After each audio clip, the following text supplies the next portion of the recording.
सद्गुरुदेव भगवान की जय।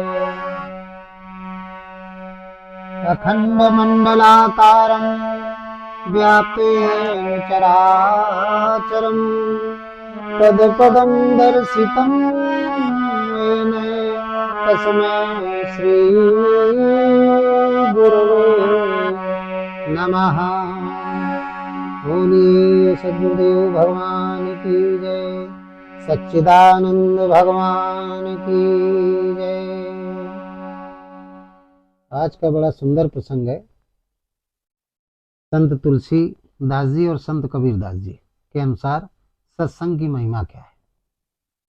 सत्संग की महिमा क्या है? सत्संग आप लोगों को हम सुनाते हैं, इसको सुनने से आप लोगों के अंदर क्या प्रभाव पड़ेगा, मानव जीवन में क्या प्रभाव पड़ेगा, प्राणियों में क्या प्रभाव पड़ेगा, इसके बारे में हम बताएंगे। कितने लाभ हैं ये आपको हम बताएंगे।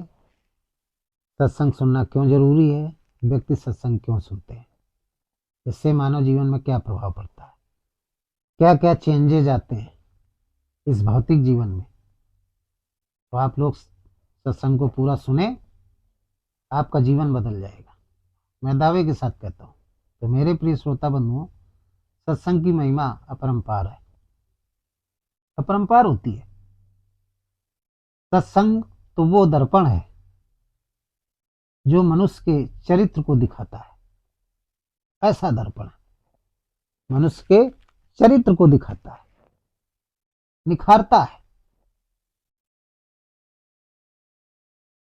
गंदा चरित्र है, अच्छा हो जाएगा, उसके चरित्र को संवारता है, बनाता है। मनुष्य जीवन में अनेकों दुख परेशानियां का सामना करता है। बहुत सारे दुख और परेशानियां उसके जीवन में आती हैं, लेकिन कब आती हैं? जब वो सत्संग से दूर हो जाता है। और जब तक सत्संग में जुड़ा रहता है तो आती तो है परेशानियां, लेकिन वो स्पर्श नहीं कर पाती, उनका प्रभाव बहुत कम होता है। और सत्संग से यदि दूर है तो प्रभाव ज्यादा पड़ेगा, बहुत ज्यादा दूर, बहुत ज्यादा प्रभाव पड़ेगा।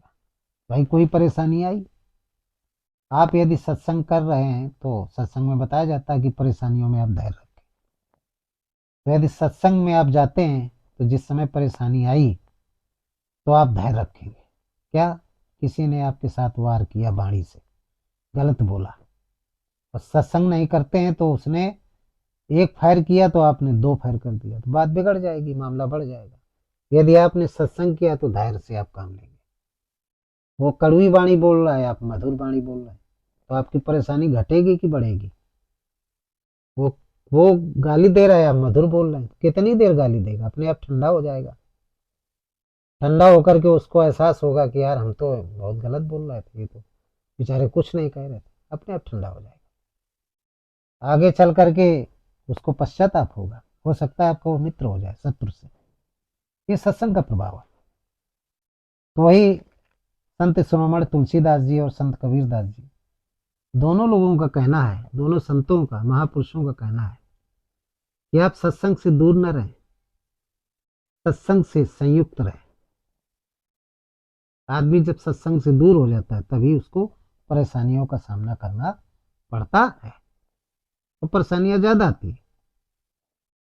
भौतिक जीवन में मनुष्य चाहे जितना पैसा रुपया कमा ले, मकान, गाड़ी, दुनिया की सारी भोग विलास की वस्तुएं सब इकट्ठा कर ले, थोड़ी बहुत नहीं, बहुत सारी इकट्ठा कर ले, मगर यदि उसके जीवन में सत्संग नहीं है, वो सत्संग से दूर है, तो बहुत सारा धन होते हुए भी, अपार ईश्वर होते हुए भी वो सुखी नहीं रहता है, वो चिंतित ही रहता है। क्यों? इसलिए कि वो सत्संग से दूर है। और जब सत्संग से दूर रहेगा तो कामनाओं की तीव्रता बढ़ेगी। 5 लाख आया तो सोचेगा यार अभी 10 लाख आ जाए, क्योंकि सत्संग से संतोष रूपी धन मिलता है। और संतोष रूपी धन जो है वो सभी धनों का राजा है। वो धन, गज धन, बाज धन और रतन धन खान, और जब आवे संतोष धन तो सब धन धूर समान। ये महापुरुषों ने कहा है, सदग्रंथों में लिखा है। तो मेरे प्रिय श्रोता बंधुओं, पहले हमें आपको समझाना होगा कि सत्संग किसे कहते हैं। तो सत्संग का मतलब होता है पाखंड, कर्मकांड, अंधविश्वास रहित एक परमात्मा की पूजा करना, यानी सत्य का संग करना, क्योंकि आत्मा सत्य है, शाश्वत है और सनातन है। पहले तो ये बात समझनी पड़ेगी, यानी सत्य का संग करना।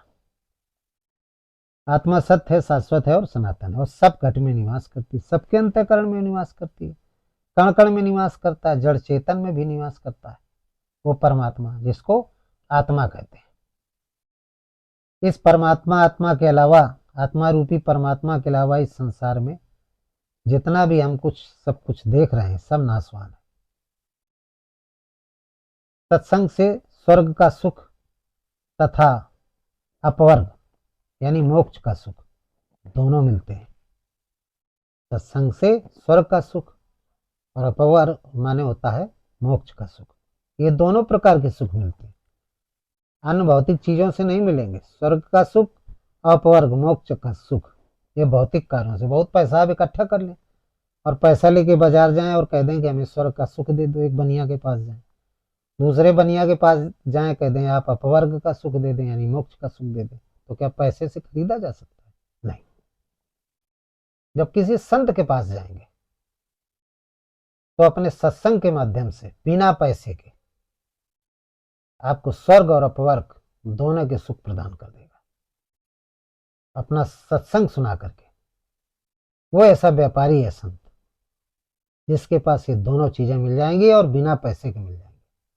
केवल आपको एक घड़ी आधी में पुनियात, तुलसी संगत साधु की कटें कोटि अपराध, केवल 12 मिनट का समय आप दे दीजिए। गोस्वामी जी ने कहा है कि ज्यादा नहीं, आधी घड़ी, माने एक घड़ी कहते हैं 24 मिनट को, आधी घड़ी आप समय दे दीजिए सत्संग में। हम हर अपने श्रोता बंधुओं से आग्रह करते हैं कि सभी लोग आधी घड़ी, 12 मिनट सुबह, 12 मिनट शाम को, ये आप सत्संग सुने, हमारा सत्संग सुने, और राम का आधी घड़ी, 12 मिनट सुबह, 12 मिनट शाम को आप भजन कर लें, नाम जप करें और सत्संग सुने, आपका कल्याण हो जाएगा। आपको स्वर्ग का सुख और अपवर्ग यानी मोक्ष का सुख दोनों मिल जाएंगे। आप जो भौतिक जीवन में धन कमा रहे हैं वो आपका गलत दिशा में नहीं जाएगा, कोई बीमारी नहीं आएगी, किसी भी प्रकार का दैहिक, दैविक और भौतिक, 3 प्रकार के जो महाताप है, महादुख है, इस भवसागर में हर गृहस्थ को झेलने पड़ते हैं, हर सन्यासी को झेलने पड़ते हैं, जो इस मानव देहधारी है, वो नहीं झेलने पड़ेंगे, वो नहीं आएंगे।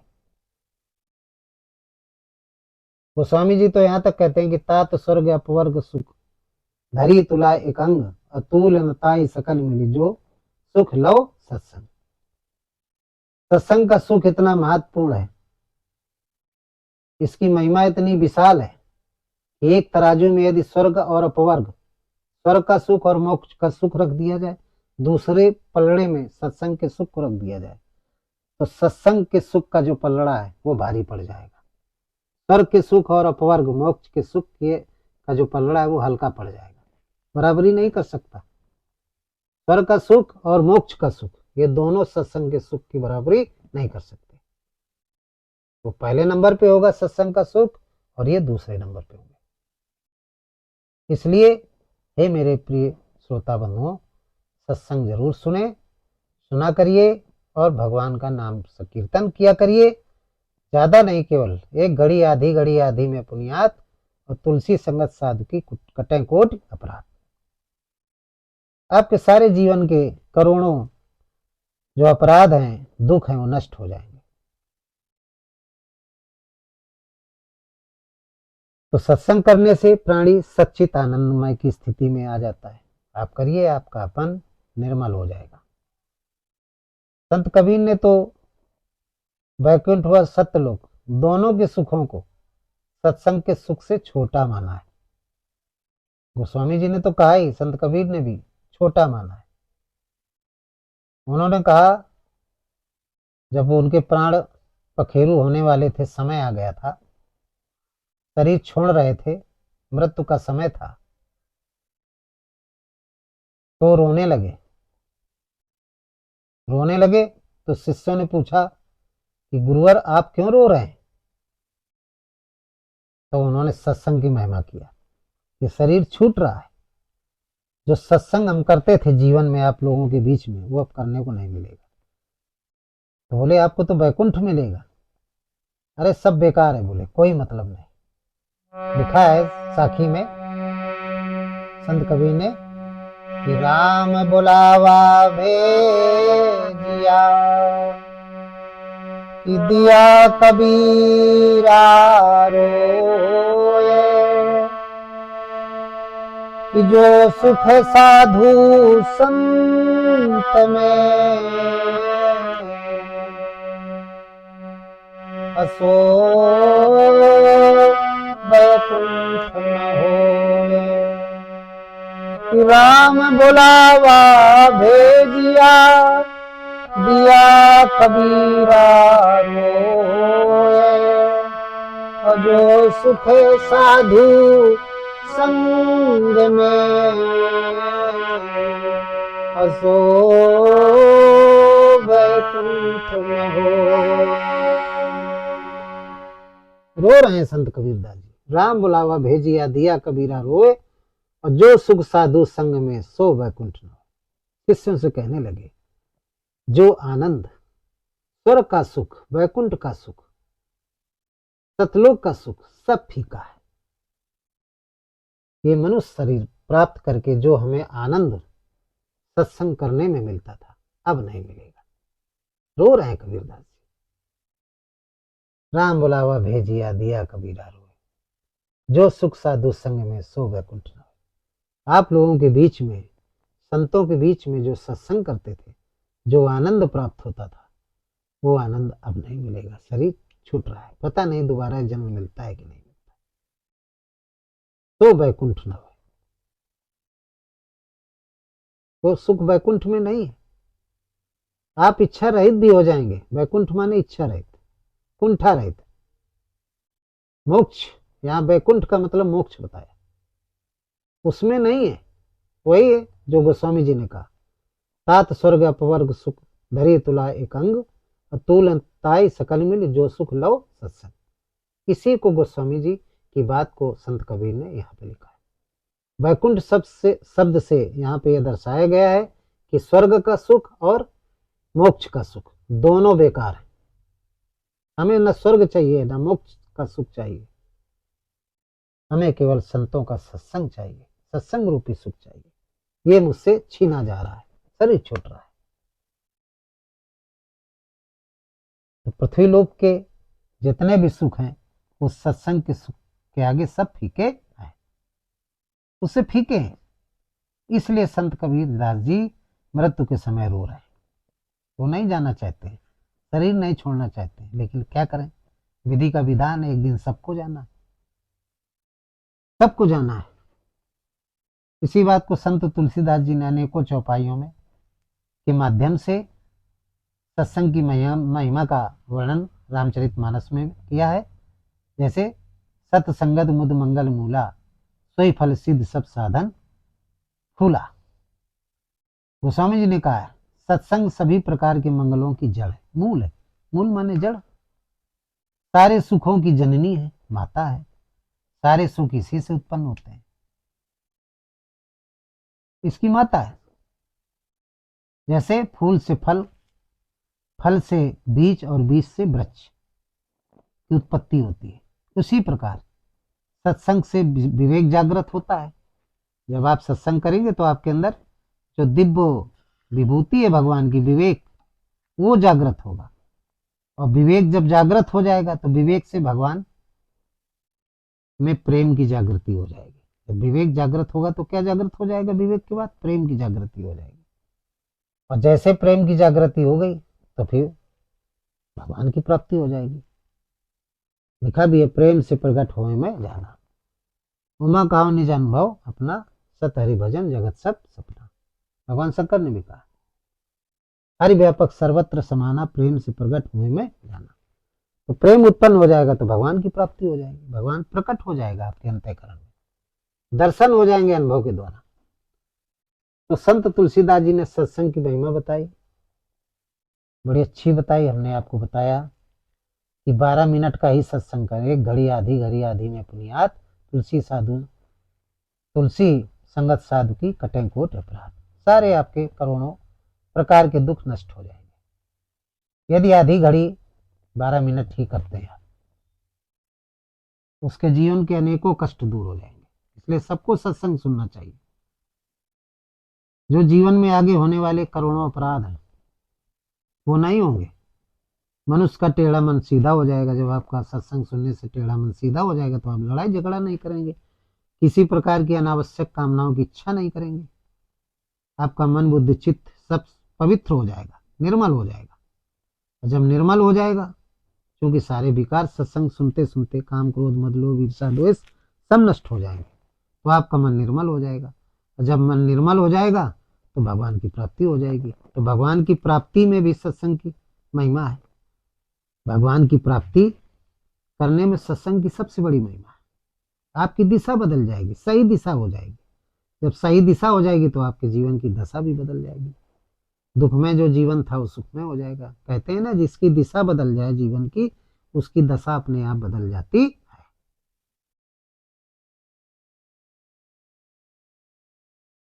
इसके लिए और भी कहा, सत्संग की आधी घड़ी तप के वर्ष हजार।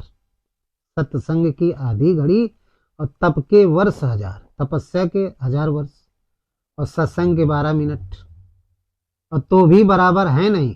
और कहें कबीर विचार, संत कबीर ने कहा, जो संत तुलसी ने कहा उसकी पलट संत कबीर ने कहा सत्संग की आधी घड़ी।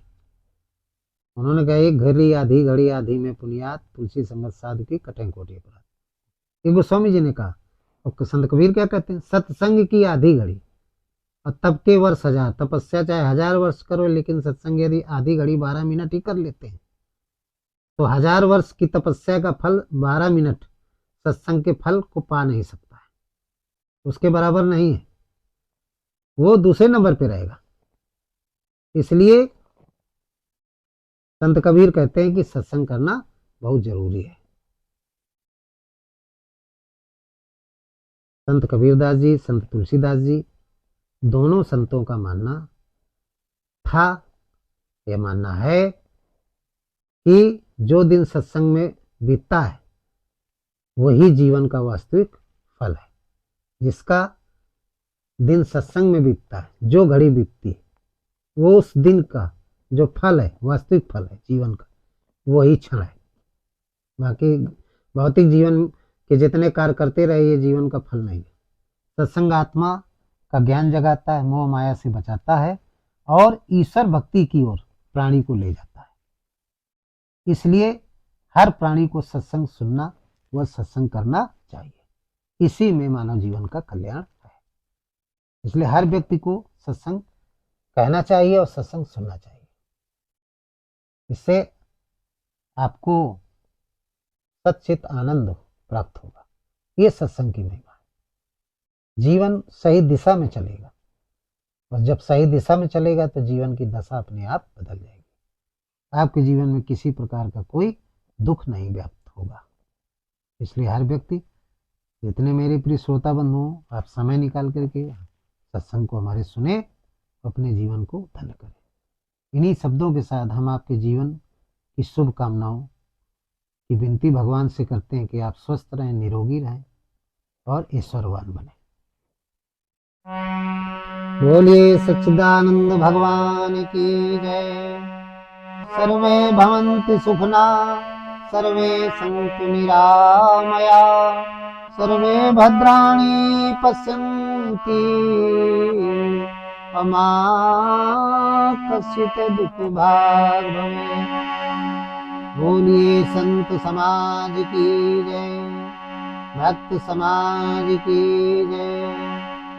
ओम राम राम